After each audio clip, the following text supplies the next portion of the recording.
gente bonita da segunda série do ensino médio. Sejam todas muito bem-vindas, as estudantes, professoras. Bem-vindíssimos os estudantes, os professores, ao nosso encontro aqui do nosso componente Ciência, Tecnologia e Ética. Hoje a gente vai começar a parte do desenvolvimento, né? Só lembrando que a gente está, então, na atividade 1, tá bom? E hoje faremos a aula do desenvolvimento 1 ainda dessa atividade, que se intitula aí, um nome que eu coloquei, Saberes. Vejam aí na tela. Então, só cantando a bola aqui para vocês, a habilidade que nós mobilizaremos nesta aula é a de investigar e analisar situações-problema envolvendo temas e processos de natureza histórica, social, econômica, filosófica, política e ou cultural, em âmbito local, regional, nacional e ou global, considerando dados e informações disponíveis em diferentes mídias. Essa é a habilidade da formação geral básica com a qual a gente vai trabalhar hoje, mas nós temos também a habilidade do eixo estruturante. Então, eu vou ler aqui para vocês. Mesma habilidade que a gente trabalha no eixo estruturante.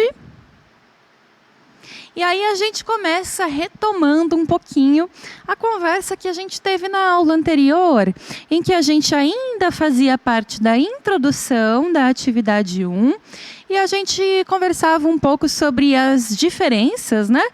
As aproximações e os distanciamentos entre ciência e senso comum. Então, só para a gente puxar aqui um pouco pelo fio da memória, né? A gente via que, olha, ciência e senso comum são duas formas diferentes de saber, mas que conversam entre si, né? Então, não são coisas assim completamente apartadas. Nenhuma forma de saber humano é uma coisa completamente apartada da outra, não é verdade? E aí a gente via então que ciência e senso comum tinham pelo menos duas formas, dois modos de aproximação ou de conversa, de diálogo entre si. O primeiro é o fato de que, bem, ambas configuram saberes humanos, tá certo? E a outra é o fato de que ambas têm como ponto de partida preocupações, noções, ideias, né? Inquietações que são da nossa vida prática, da nossa vida cotidiana. Tanto o senso comum quanto a ciência, para darem ali o seu pontapé inicial, né, para começarem, elas partem de preocupações que são preocupações muito próprias da nossa vida prática mesmo. E a partir, então, dessas preocupações mais ou menos em comum, ambas vão tomar caminhos diferentes, vão realizar percursos diferentes para chegarem ao conhecimento. E aí que elas se diferenciam, né? Uma das principais diferenças que a gente encontra entre ciência e senso comum está precisamente no fato de que o senso comum é um conhecimento mais ou menos automático, ele é mais ou menos irrefletido, ele é espontâneo, né? Ele não é o tempo todo colocado à prova, ele é também transmitido por forma de tradição, né? De geração em geração, enquanto que, do outro lado, a ciência é uma forma de conhecimento que se pauta pela utilização de um método ou de diversos métodos, a depender da ciência que se faça, né? E esse método é sempre uma trajetória, um certo caminho de investigação que a ciência segue para tentar chegar o mais aproximado possível do que seja a verdade sobre os fatos, sobre alguma coisa. Para além disso, a ciência tem uma outra característica que a difere do senso comum, isso a gente conversou na última aula, né? Que é o fato de que ela está sempre sendo posta em exame, né?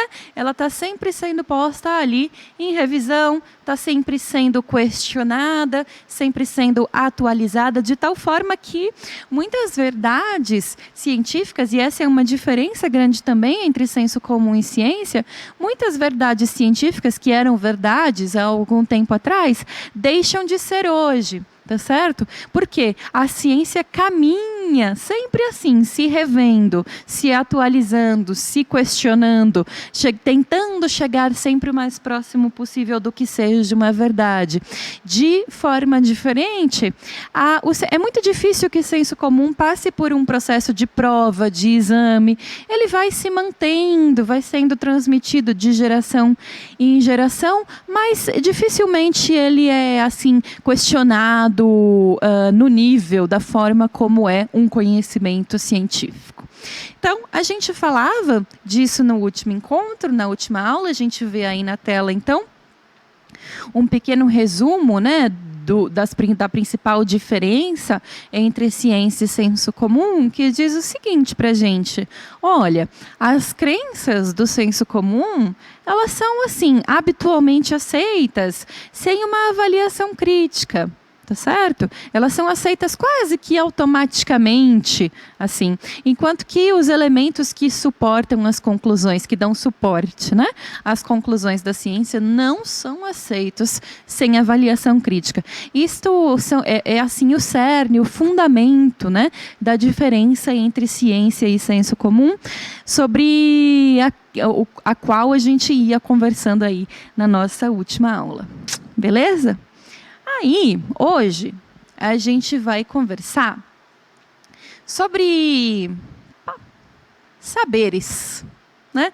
A gente já ia dizendo que ciência e senso comum são duas formas de saber.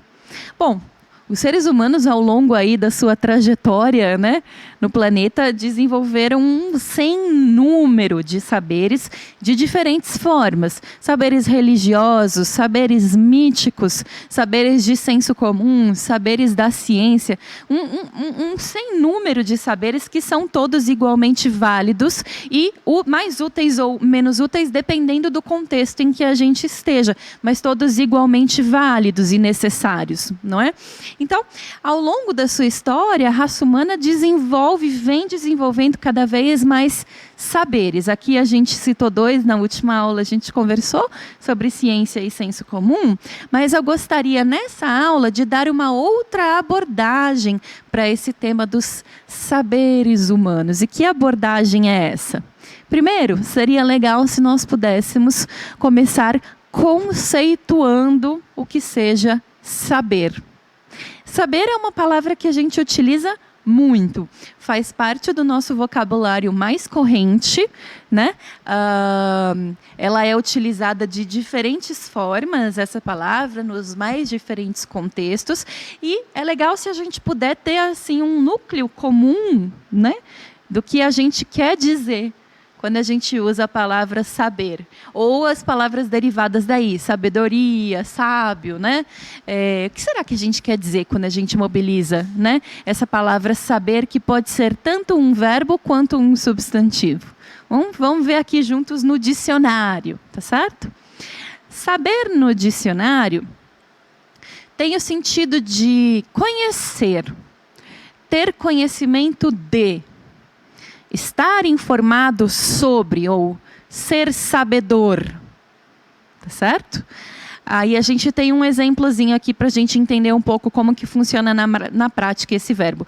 Não queremos aprender o que sabemos, não queremos nem saber. Então, no sentido de, olha, não queremos nem conhecer, a gente não quer nem ter conhecimento de, nem estar informado sobre, nem ser sabedor de alguma coisa. Então, normalmente, quando a gente emprega a palavra saber, seja no seu sentido, na sua forma de verbo ou na sua forma de substantivo, a gente está querendo dizer, olha só, saber como conhecer algo, ter conhecimento, estar informado, dominar algo também é um significado possível também, né? Eu sei fazer isso, eu domino as formas de se fazer isso, né? Então, saber tem esse sentido, né, do conhecimento, do domínio sobre alguma coisa.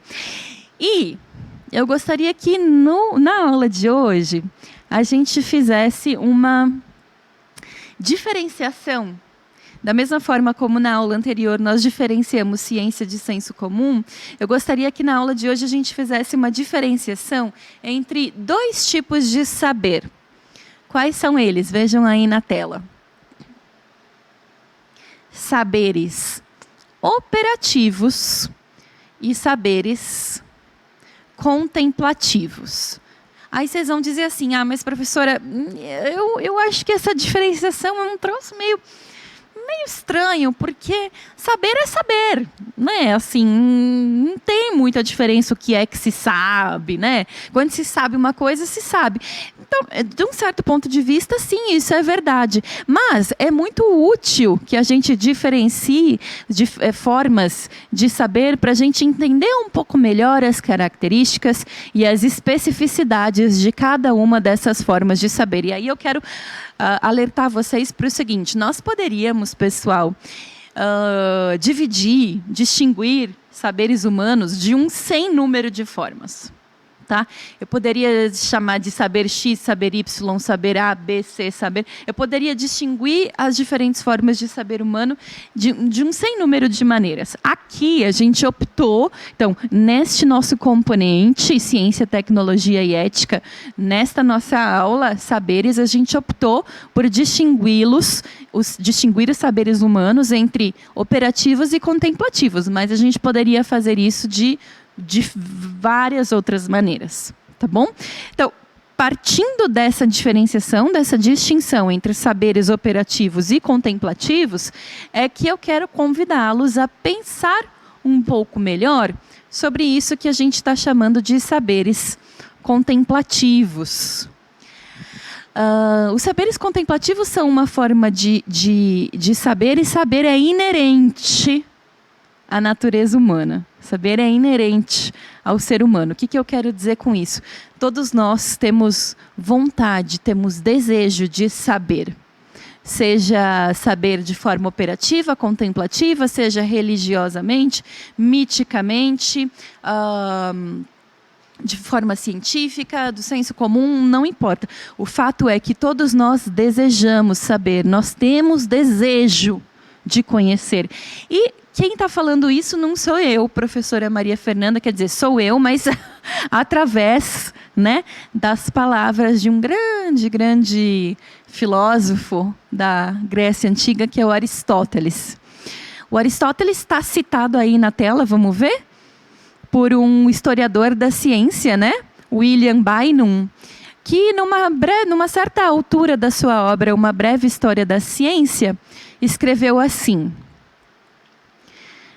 todos os homens, por natureza, desejam saber, disse Aristóteles. Então aí o historiador está citando Aristóteles. É bonita essa fala do Aristóteles, né?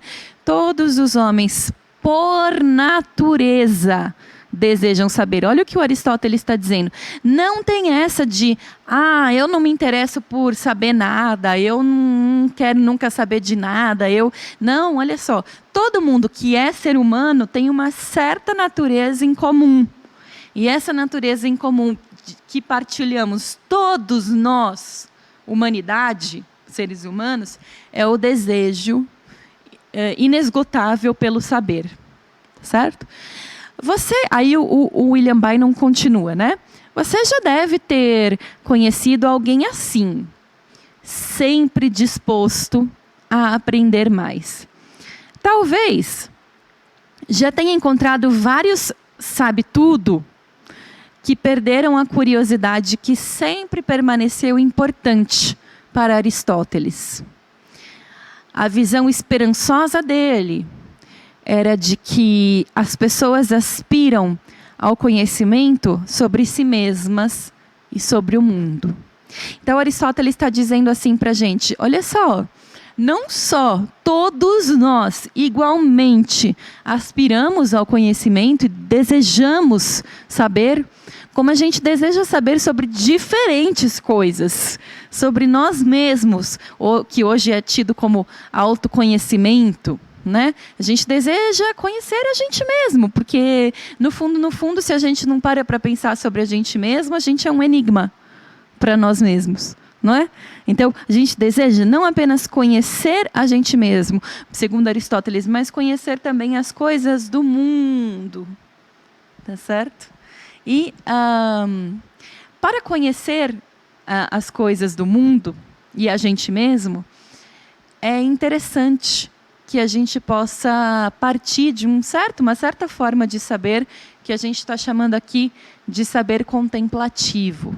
Certo? Então, a gente chegou lá no início a um certo ponto de chegada, que era o seguinte: olha, estamos distinguindo duas formas de saber, que são saber operativo e saber contemplativo, e aqui a gente vai se debruçar um pouco mais sobre o saber contemplativo, porque a gente está entendendo, a partir de Aristóteles, que parte do pressuposto de que todos os homens desejam conhecer, toda a humanidade deseja saber sobre si mesmo e sobre as coisas do mundo, a gente pode aqui colocar como um pressuposto nosso de que a forma de saber contemplativa é uma boa forma de se conhecer, tanto sobre nós mesmos, quanto sobre as coisas do mundo, as coisas que estão fora de nós mesmos, as coisas que nos rodeiam.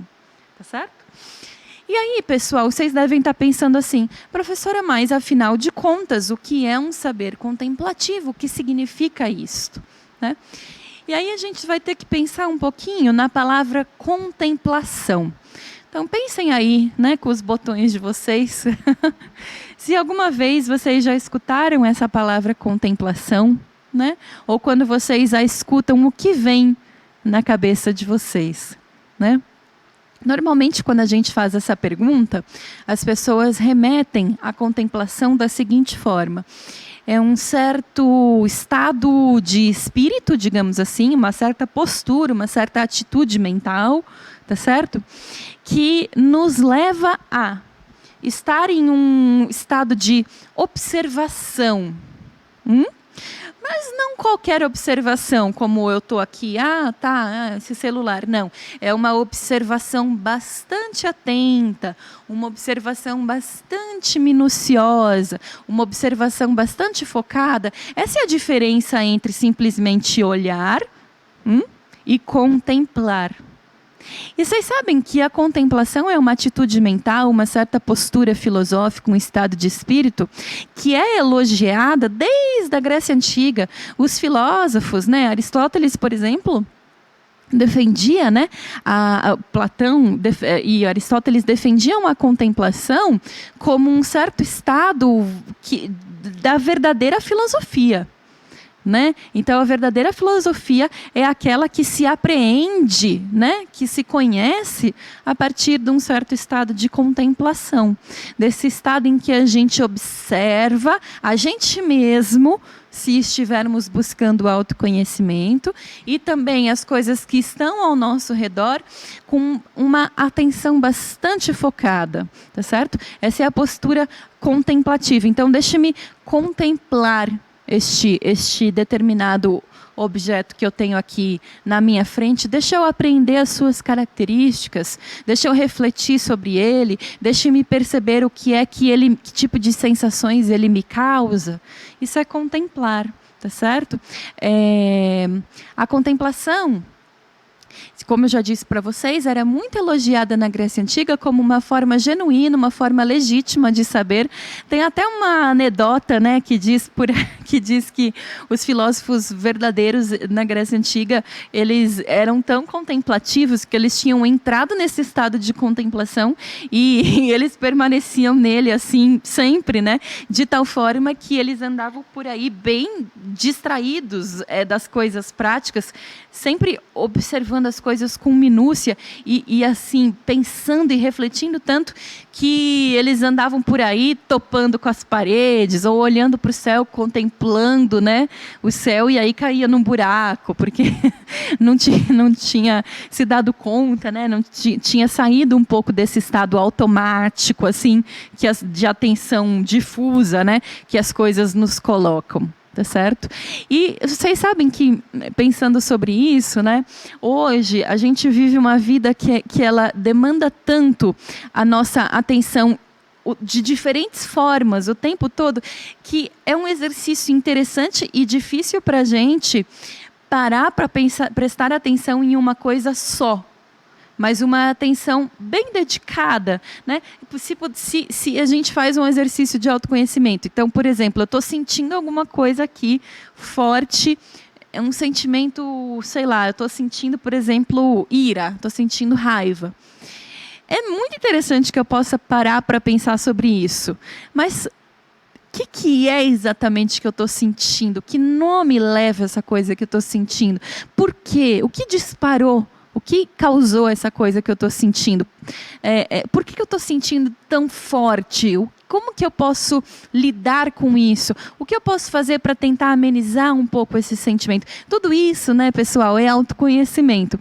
E hoje a gente não vive mais um mundo muito propício para isso, para a gente se contemplar de verdade e para a gente contemplar de verdade, prestar atenção de verdade às coisas que estão ao nosso redor. Por isso que os saberes contemplativos, eles são hoje, mais do que nada, um convite, né, a uma certa postura, um certo exercício que deve ser cotidiano, da gente prestar atenção, né, em nós mesmos e nas coisas que estão ao nosso redor, mas não uma atenção assim difusa, como quem está mexendo no celular ao mesmo tempo vendo televisão, ao mesmo tempo atendendo o telefone, mas uma atenção dedicada, uma atenção verdadeira, né, ao que a gente está observando, seja nós mesmos, enquanto objeto de exame, sejam as coisas do mundo, tá certo? Esses são os saberes contemplativos. E aí, eu gostaria de fazer uma pergunta para vocês. Eu vou deixar 2 minutinhos na tela para que vocês reflitam um pouquinho individualmente e aí já explico então o roteiro do estudante, a atividade que vocês farão aí na sala de aula com o professor de vocês. Vamos colocar na tela então? São 2 perguntas, as quais vocês tentarão responder naturalmente a partir da aula que nós acabamos de ter, mas também a partir aí da orientação do professor de sala de aula de vocês, do professor de Ciência, Tecnologia e Ética. Então, a primeira pergunta para que vocês reflitam é a seguinte: o que é um saber contemplativo? E aí vocês podem trazer elementos tanto da nossa conversa na aula, quanto da orientação da professora, do professor de sala de aula de vocês, quanto de coisas que venham à mente de vocês, que vocês já conheciam ou que pararam para pensar ao longo da aula e mobilizar esses elementos na resposta. Então, o que é um saber contemplativo? E a segunda pergunta, um pouquinho mais difícil, porque envolve também que a gente se contemple, faça um exercício de autorreflexão, de autocontemplação, né, para responder. Você já adquiriu algum saber de forma contemplativa? Interessante essa pergunta e eu tenho certeza de que todos vocês responderão positivamente, tá certo? Basta vocês tentarem se lembrar de momentos na vida de vocês em que vocês contemplaram a si mesmos ou alguma coisa e perceberam que dali adveio um saber. Mas não é um exercício fácil e pode ser que demande tempo, que demande dedicação. De toda forma, eu vou deixar aqui na tela 3 minutinhos para que vocês reflitam individualmente e a gente já se encontra.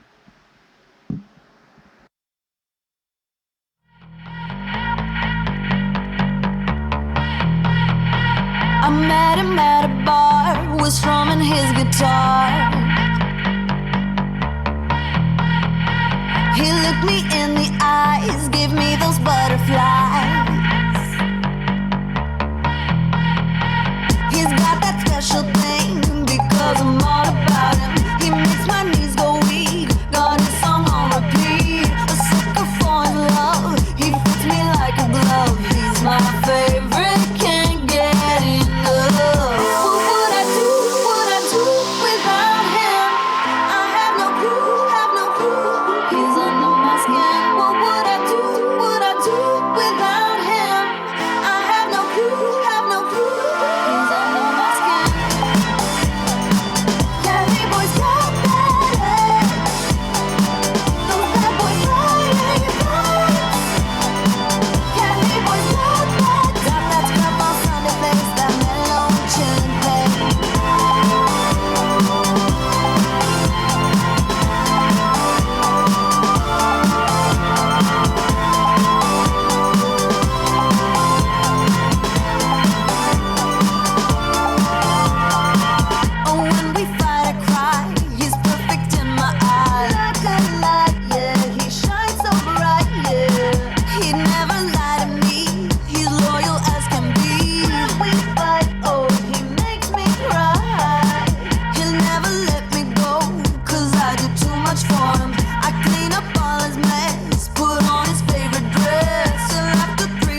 Então, esses primeiros minutinhos a gente deixou aqui na tela para vocês pensarem um pouquinho em como elaborar essas respostas, mas a resposta propriamente dita vocês vão elaborar aí na sala de aula com a professora, o professor de vocês.